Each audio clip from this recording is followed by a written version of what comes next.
Welcome to JP news. Nellore జిల్లా రాపూర్ మండలం ప్రజా పరిషత్ కార్యాలయం ప్రాంగణం నందు టీడీపీ మండల ప్రధాన కార్యదర్శి మురంరెడ్డి మధురెడ్డి ఎంఎంటీ మీడియా సమావేశం నిర్వహించారు. ఆయన ఈ సందర్భంగా మాట్లాడుతూ రాజకీయాలకు పార్టీలకు అతీతంగా నేను మాట్లాడుతున్నాను అన్నారు.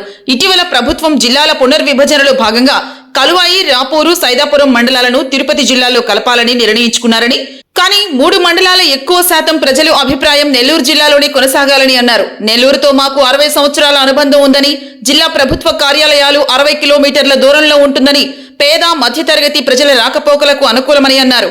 గత ప్రభుత్వంలో ఇదే విధంగా జరిగినప్పుడు మా నాయకుడు స్వర్గీయ చెన్ను బాలకృష్ణారెడ్డి, అప్పటి ఎమ్మెల్యే ఆనం రామనారాయణ రెడ్డి కలిసి నెల్లూరులోనే కొనసాగేలా చూశారు. ఇప్పుడు కూడా సీఎం చంద్రబాబు నాయుడు, మంత్రి లోకేష్, డిప్యూటీ సీఎం పవన్ కళ్యాణ్, మా స్థానిక ఎమ్మెల్యే కురుగొండ రామకృష్ణ మా 3 మండలాల ప్రజల అభిప్రాయాన్ని గౌరవిస్తారని ఆశిస్తున్నాము అని అన్నారు.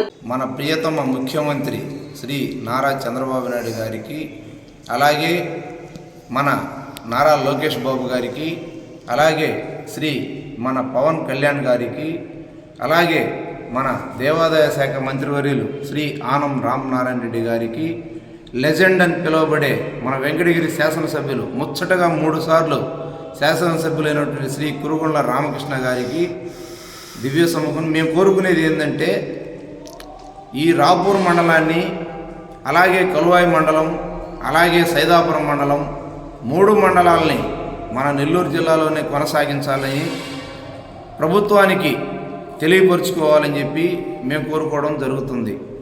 ఏంటంటే, గతంలో మా దివంగత నేత అయినటువంటి శ్రీ చెన్ను బాలకృష్ణారెడ్డి గారు రాపూర్ మండలం ప్రాతినిధ్యం వహిస్తున్నారు.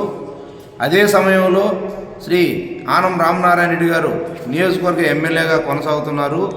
ఈ సందర్భంలో కూడా ఇటువంటి సిచ్యువేషన్ జరిగినప్పుడు మేము కార్యకర్తలందరం రాపూర్ బస్టాండ్లో రిలే నిరాహార దీక్ష కూడా పాల్గొన్నాము. కానీ మన ప్రభుత్వం, మన మంచి ప్రభుత్వం, ప్రజలందరూ ఎన్నుకోబడినటువంటి కూటమి ప్రభుత్వం, ఈ కూటమి ప్రభుత్వంలో మంచి మనసుతో, మంచి ఆలోచనతో ఆలోచించి ఈ 3 మండలాలని నెల్లూరు జిల్లాలోనే ఉంచే విధంగా కృషి చేయాలని చెప్పి మేమందరం కోరుకుంటున్నాం. కారణాలు ఏంటంటే, మాకు నెల్లూరు అనేది పుట్టినిల్లు లాంటిది. ఒక నాయకుడి దగ్గరకు పోవాలన్నా, ఒక అధికారి దగ్గర పోవాలన్నా, కలెక్టర్ ఆఫీసుకు పోవాలన్నా ఎప్పుడూ నిత్యం అందుబాటులో ఉంటాయి. ఆటో కానీ, లారీ కానీ, కారు కానీ, బస్సు కానీ అందుబాటులో ఉండే విధంగా ఉంటుంది. అలాగే తిరుపతికి పోవాలంటే ఎక్కువచ్చినట్టు ఉంటుంది. గడిచిన 18 నెలల్లో కూడా కలిపినటువంటి వరకు కొన్ని ఇబ్బందులు పడుతున్నారని మేము వినడం జరిగింది. కావాలన్నా ఖచ్చితంగా రాపూర్ మండలం, కలువాయి మండలం, సైదాపురం మండలాలు 3 మండలాలు కలిసి ఖచ్చితంగా నెల్లూరు జిల్లాలోనే ఉండాలని చెప్పి ప్రజలంతా అభ్యంతరం తెలియజేస్తున్నారు. 3 మండలాల ప్రజల అభిప్రాయాన్ని కూటమి ప్రభుత్వం గౌరవించి యథావిధిగా కొనసాగించాలని చెప్పి కోరుకుంటున్నాం.